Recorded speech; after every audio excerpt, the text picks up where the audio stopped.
it's Jean from the Ink Studio. Welcome to part 3 of the journal project that I'm working on. I'll link down below part 1 and part 2 in case you missed those. And today I'm going to discuss a little bit more about how to use fabric inside your journal. I'm going to show you how to make these strips, and then I'm going to give you some ideas on how you can use these strips. And I've torn scraps that are about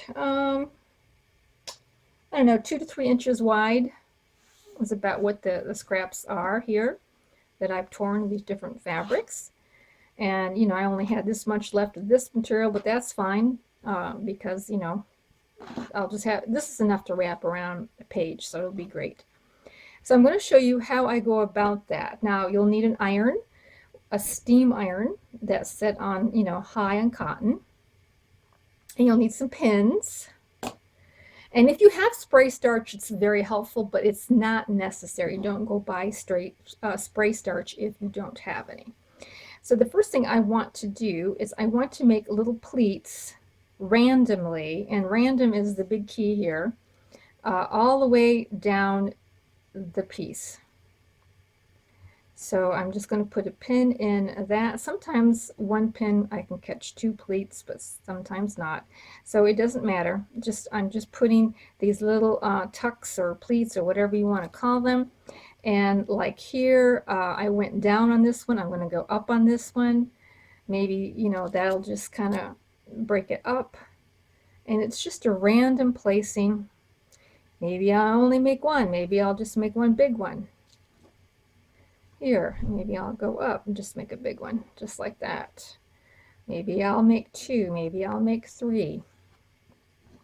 I will just go along here, and there's really no science to it, just random. That's the science, that's the recipe, is randomness.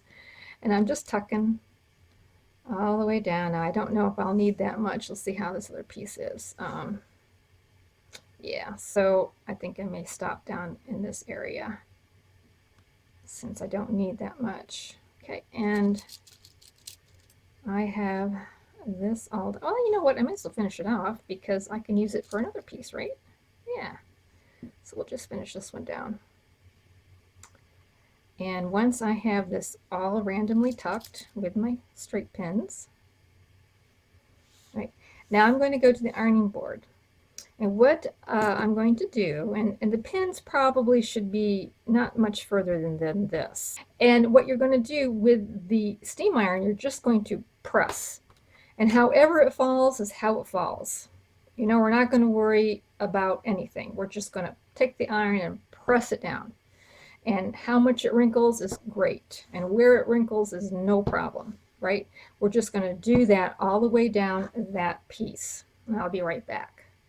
All right, so that's a pressing there, and you can see how well this turned under. Fantastic. That's great. This kind of puckered up. That's great too. So you just want this random wrinkling, crunching of the fabric, or at least this is the look I want anyways. And if you look through there and you go like, well, you know, I think I would like this to be a little bit more wrinkled there, so I'm going to put another pin in that little area there.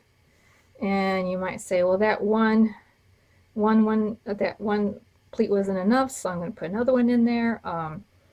However it is that you look at it and you want it to be more folded, then go ahead and put more pins in it and iron it again. So I'll go ahead and I'll just press that one little place.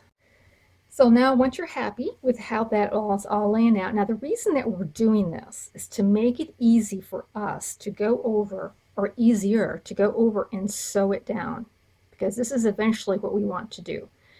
And we want it to lay flat inside of our journal. So this is a good way to help those two different things. And now I'm just going to take out the pins, and if I pressed it really hard. Now you could put spray starch on this before you take out the pins. Just put a little spray starch down and press them. I put this starch down after I take the pins out, but if you're not used to working with spray starch, you know, you don't want to saturate it because your wrinkles will come out. So you just want a little light coating to keep the wrinkles there. You don't want to get this too wet. So I'm going to go back and I'm going to press that. And there we go. Now you're going to want to resist ironing the wrinkles out, right? It's like reverse ironing. Anyway, so that one's prepared there, and I'm going to take this, and so you just find a fabric you think coordinates well. I'm picking up on these little tiny flowers, and a stripe and a flower are two prints that would go fine. And but whatever you got, if you got plain fabric, it depends on the look of your project, of course, but I'm just going to do that, and I'm going to go ahead and pin this up just like I did the last one. A couple more tips I wanted to point out is that sometimes you can put the pleat at a angle rather than going straight. So you can kind of put one up this way, one down this way, and that will give you a little bit more variety in your pleating. Another thing too that I want to mention is you want to make sure you use pins that won't melt. So quilter's pins is a good choice if you need to have the ball on the end of your pin. The quilter's pins are the best, or just get straight pins without any kind of a head on them, because they will like these here have a tendency to melt. So just straight pins without any head on them would probably work the best. So there we go, that's all done, and now I'm going to take my one piece and I'm going to find what's pleasing to me. Am I going to lay it like this? So I'm putting the pieces together, and I think what I want is less of the dark to show and the white to show over it a little bit. So I'm kind of liking this this look here. This look is kind of fun. Let's see how much of the you're just going to place it down until you like it, you know. That's all. Just and then I'm going to pin it just enough to hold together the two fabric pieces together. So I'll just pin it like so. And if you want to, you can press this one more time. It depends how you feel about it, like if you think it's pressed enough, and I think mine's pretty good. Some of the bigger tucks, I'm going to go ahead and put a pin in them, the bigger ones. So this is kind of a big one here.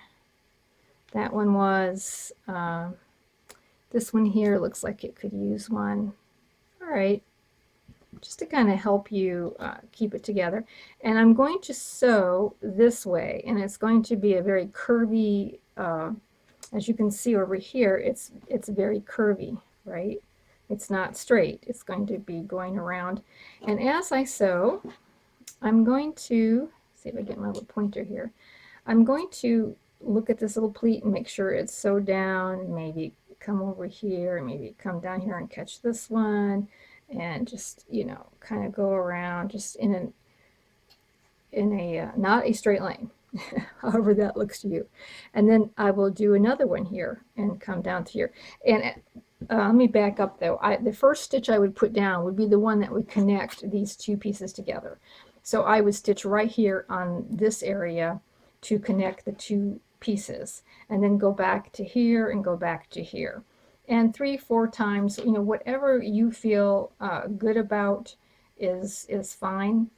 And just stitch that through. And so that's what I'm going to do. And as you stitch, take your pin out and just go back and forth, and I'm going to do that. All right, so I have sewn on that, and again, I just followed where the tucks were and made sure I caught them, and just went back and forth till I was satisfied with that. Now, if when I go to use this, I feel like this is too wide, then, you know, I could just tuck it in and put in another another tuck if I want to do that. or I can trim it off, you know, closer, or I can still work with this, even if this is not, when I go to use it, not exactly what I want. So there, these two, you can like end up adding some buttons to kind of decorate it. You can add a little bit of lace. You can do all kinds of things. I mean, this can be on a spine. Um, so I'm just going to make up several of these and see which ones I end up using. Now, again, the reason that I'm doing it this way so it lays flat inside the page. And okay, let me get a page here. Just thought I would do a little recap on some uses for these strips. You can use them as a belly band, and you can use like one strip or two together. You can use them as like a side pocket where you would glue them in and have one this way, or you can use, of course, a pocket down below. You can, as I mentioned before, put them on the spine. I think they would look really cool on a spine. You might want to also cut these up and cut off little pieces, little snippets like that, and use them for like tabs on your pages, or you can use them for decoration. You know, put a little button there and put a little piece down on your page or on your tag. You can, however you can imagine them, of course you can use them. You might want to make a whole bunch of single strips, and then you can build them out and combine them later on. That would be an idea to have in your stash, and then, you know, you can do 2 or 3 at a time, or whatever, however many you might need. You might want to also do wider ones, right? So if you want, like on your spine, if you wanted to have just one fabric down here, you can get a wider piece of fabric and do that to it. So anyways, these are just some ideas that you can use. I hope that you enjoyed this, and please subscribe for the next installment on this, putting this journal together. I think I'll be working on some inside pages the next time. So we will see you very soon. Thank you. Bye-bye.